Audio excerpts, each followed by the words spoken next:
Welcome back, or if this is your first time here, welcome in.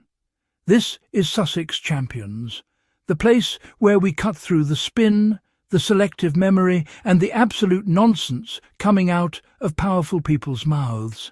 And we do it without pretending both sides are equally ridiculous when they're not. If you're looking for polite, deferential punditry, this is not your stop. If you're looking for context, receipts, and the occasional well-earned side-eye, you're home. Today's episode is about Donald Trump, NATO, historical amnesia, and the very unexpected person who ended up delivering the most dignified and devastating rebuttal of the week, Prince Harry. Let's get into it. Last week, Donald Trump waddled into Davos and proceeded to make a horse's ass out of himself in about 1 million different ways. Davos, for context, is where global leaders go to pretend they like each other while quietly trying to stop the world from catching on fire. It's diplomacy, ego, money, and posturing, all wrapped in one awkward alpine setting. And Trump? Trump showed up and did what he does best: alienated allies, undermined trust, and reminded Europe exactly why America's reliability has become an open question. By the time he left, he'd already done serious damage to America's strategic relationships, especially within NATO, the alliance that has underpinned Western security for decades. But somehow he wasn't done. On Thursday, Trump sat down for a Fox News exclusive and absolutely face-planted through an interview that should alarm anyone who understands even the basics of international alliances.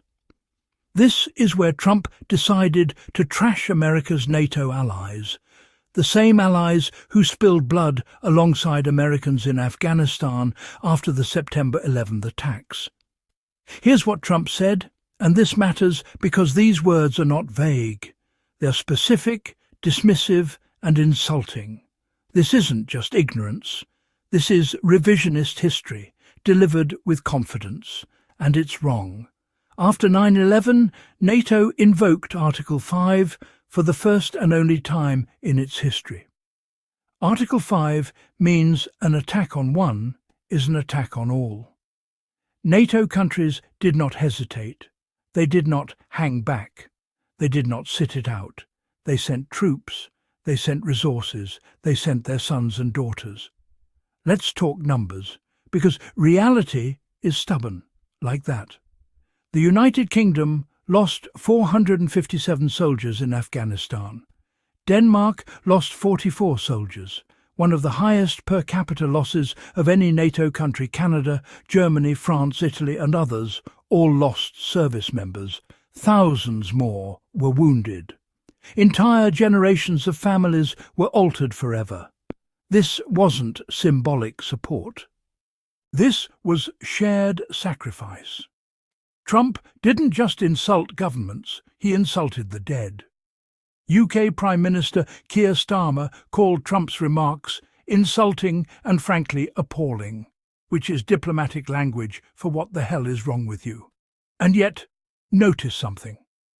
One person who absolutely should have responded didn't. King Charles III is, quite literally, the Commander-in-Chief of the British Armed Forces, and he had nothing to say. No statement, no defence, no acknowledgement of the service members. Trump dismissed with a shrug. Which brings us to the most unexpected and, frankly, most powerful response of all. One of the first people to clap back wasn't a diplomat or a head of state. It was Prince Harry, a veteran, someone who served 2 tours in Afghanistan, someone whose experiences there directly led to the founding of the Invictus Games, a global platform for wounded and injured service members. Harry didn't rant. He didn't posture, he didn't insult, he stated facts, and he honoured the dead. Then he made it personal, because it is personal. And finally, the part Trump never seems capable of understanding. That's it. No theatrics, no ego, just truth. Trump's comments would have been headline news regardless, But Harry's statement changed the weight of the story. Because suddenly this wasn't politicians arguing with politicians. It was a veteran calling out a man who has a long documented history of contempt for military service. Trump has mocked POWs.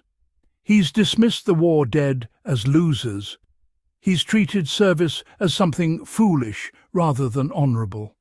And now he's moved on to insulting the allies who stood beside American troops in combat. Harry didn't just defend NATO, he defended memory, sacrifice and reality.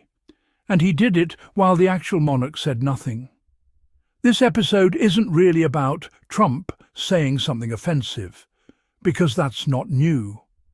It's about how dangerous it is when a man who wants power rewrites history to suit his ego.